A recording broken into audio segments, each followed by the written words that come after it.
안녕하세요, 유쌤입니다. 오늘은 유쌤의 북카페 진행하겠습니다. 오늘 여러분들에게 소개해드리고 싶은 아주 좋은 책은요, 정문정 작가의 무례한 사람에게 웃으며 대처하는 법입니다. 이미 다 잘 알고 계시지요. 이번에 이제 신간이 나온 게 아니라 이미 여러분들이 아시는 것처럼 베스트셀러인데, 50만 부 기념 스페셜 에디션으로 책이 다시 나왔어요. 저도 작가지만 굉장히 부럽죠. 이제 이렇게 아주 오랜 기간 독자들한테 사랑받고 있습니다. 저도 이제 당시 나왔을 때 여러 번 읽었었던 것 같아요. 한 번도 아니고. 그런데 이제 스페셜 에디션이 나와서 다시 읽어보니까 새삼스럽게 베스트셀러가 괜히 베스트셀러가 아니구나. 이제 그런 생각이 들었어요. 그래서 오늘의 북카페가 이제 선정했고요. 이제 오늘 함께 오랜만에 다시 나눠보도록 하겠습니다. 부제가요, 인생 자체는 긍정적으로, 개소리에는 단호하게 이렇게 돼 있어요. 책의 내용을 참 적절하게 요약했죠. 사실 처음부터 끝까지 다 소개하고 싶은데요. 오늘은 이제 그 중에서도 새삼스럽게 좋은 내용을 이제 몇 군데 발췌해서 여러분들과 나눕니다. 자, 첫 번째, 선을 잡고 넘는 사람과 대화하는 법. 이런 챕터가 있는데요. 나온 내용을 여러분들한테 소개해 드릴게요. 심리학 용어 중에 퍼스널 스페이스란 말이 있대요. 개인이 쾌적하게 있기에 필요한 점유 공간을 뜻하는 말인데요. 나라마다 적절하다고 생각하는 거리가 다 다르다고 합니다. 그러니까 일본은 1m, 미국은 89cm 이런 거예요. 우리는 이제 일본 쪽에 더 가깝겠죠. 그런데 이제 퍼스널 스페이스란 단순히 물리적 거리만을 뜻하는 건 아니고 마음의 거리라는 거예요. 여러분들 동의하시죠? 이 영역에 센스가 있는 사람은 타인을 대할 때 관계의 친밀도에 따라서 적당한 거리를 이제 유지하니까 원만히 지내지만, 이 감각이 뒤처지는 사람은 자꾸 선을 넘는 발언을 하거나 친밀도에 맞지 않는 이제 질문을 던져서 상대를 불편하게 한다고 작가가 이제 여기 쓰고 있어요. 이렇게 선을 넘는 사람들한테 그러면 어떻게 할까? 이제 작가가 굉장히 유용한 그런 팁을 설명하고 있습니다. 예를 들어서 누군가 의도를 알 수 없는 질문을 던졌을 때 섣불리 대답하지 않는 게 좋다고 해요. 친하지 않는 사람이나 상사에게 요즘 바빠? 이런 질문을 이제 받은 거예요. 그러면 과장님이 더 바쁘실 것 같은데요. 요즘 어떠세요? 라고 대답을 하라는 거죠.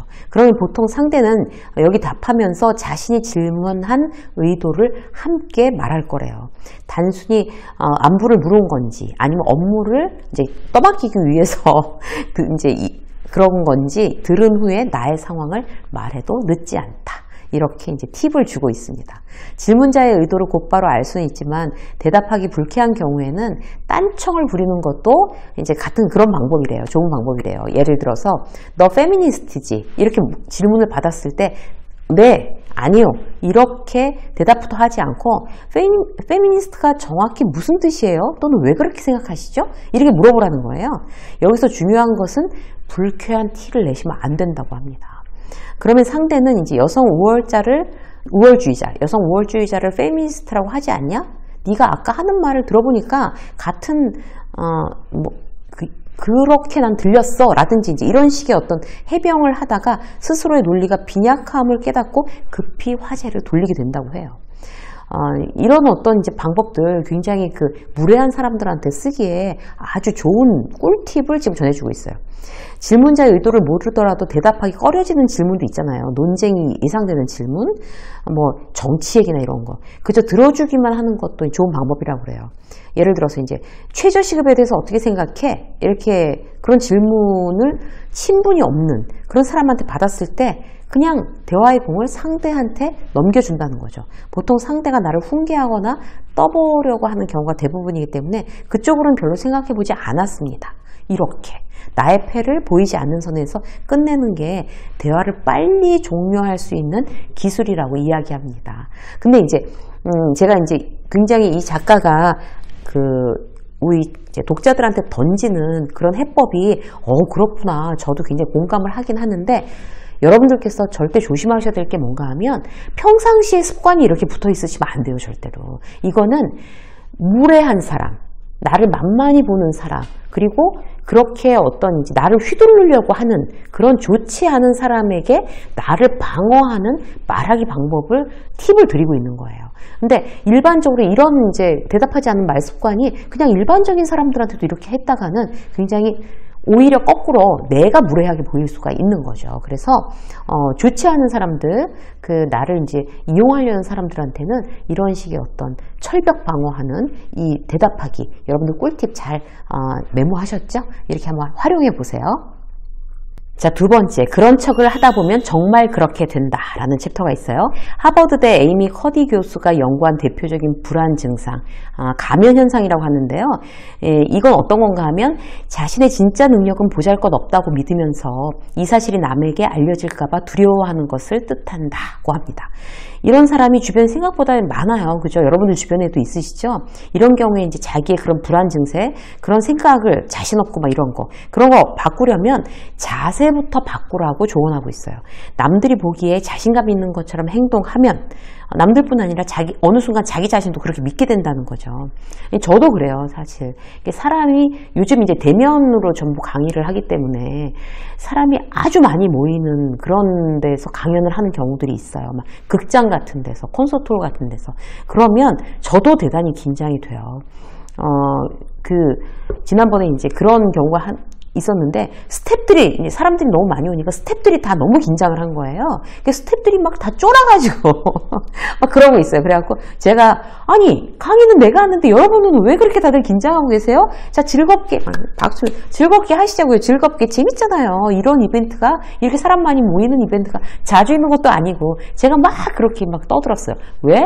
제 자신이 그들 스태프들보다 더 긴장하고 있지만 스스로 난 긴장하지 않아. 난 즐길 거야 이 강연을. 이런 어떤 이제 스스로 이제 세뇌하는 어떤 그런 말들을 하고 자신 있는 척하고 막 즐거운 척, 즐기는 척 그게 효과가 있더라는 거예요. 그래서 저는 이제 긴장될 때마다 나는 아니야 난 긴장하지 않고 즐길 거야 라는 어떤 그런 내가 나를 속이는 전법을 씁니다. 그래서 이런 게 효과가 있어요. 여러분들도 특히나 긴장될 때 이제 스스로 한번 속여보세요. 괜찮은 척 이런 거 있잖아요. 그러니까 실험도 이제 여기 뒷받침하는 실험이 하나가 이제 이 책에 소개가 되고 있는데 상당히 넓은 공간을 차지하면서 이제 팔다리를 뻗는 확장적인 자세 있잖아요. 이렇게도 하고 막 이렇게 뻗는 거. 그렇게 자세를 취한 어떤 이제 피실험자들은 이렇게 움츠리거나 이렇게 오그라든 그런 무기력한 자세의 집단과 호르몬 수치에서 상당한 차이를 실제적으로 보였다는 거예요. 적극적인 자세를 취했던 집단은 결단력과 관련있는 남성 호르몬 테스토스테론 수치가 19%나 높아졌대요. 스트레스를 받을 때 분비되는 코르티솔 수치는 25% 떨어졌다고 합니다. 이게 정말 실험에서 탁 나오고 있잖아요. 그래서 자신감이 없어서 고민이라면 목소리 한 톤 키우고 자세는 어깨를 쫙 펴고 자신의 공간을 적극적으로 이제 확보하세요. 자존감이 떨어져서 고민이라면 신체 언어부터 점검해 보자고 이 챕터에서 아주 효율적으로 이야기해주고 있습니다. 자, 한 챕터만 더 볼까요? 직장 상사가 아나무인이라면 이런 챕터가 있어요. 이제 여기서 이 작가가 경험을 했던 얘기를 하는데요. 대기업 담당 직원이 갑질이 이미 소문이 나 있었는데 이제 이 대기업 담당 직원을 갑질하는 직원을 이 전문적 작가가 이제 담당하게 됐나 봐요. 그런데 이 작가한테 그랬대요. 머리가 좀 나쁘신 것 같아요. 이렇게 어떻게 이렇게까지 무례할 수가 있죠. 근데 이제 그 사전에 정보를 들은 거예요. 그 대기업 담당 직원이 길들이기 한 6개월 정도 이제 그렇게 한다는 거예요. 그 사람 한테 그렇게 이제 갑질을 당하기 시작했어요, 작가가. 그 이후에 그 사람 기분에 맞춰서 그 사람이 나를 칭찬해주면 나도 좋았다가 무례하게 굴면 무기력해졌다가 막 이제 이렇게 왔다 갔다 하면서 힘든 시간을 보내고 있는 와중에 법륜 스님의 강의를 들은 거예요. 자기한테 상처 주는 사람이 잊혀지지 않는다는 여고생의 고민을 들은 스님이 그 사람이 준 쓰레기를 왜 아직 계속 들고 다니면서 들여다봐요? 이랬다는 거예요. 그 사람은 쓰레기 당신한테 던지고 그 여고생한테 던지고 이미 지나갔어요. 그 쓰레기는 그냥 쓰레기통에 버리세요. 그랬대요. 그 강의를 그 법륜 스님의 강의를 딱 듣고서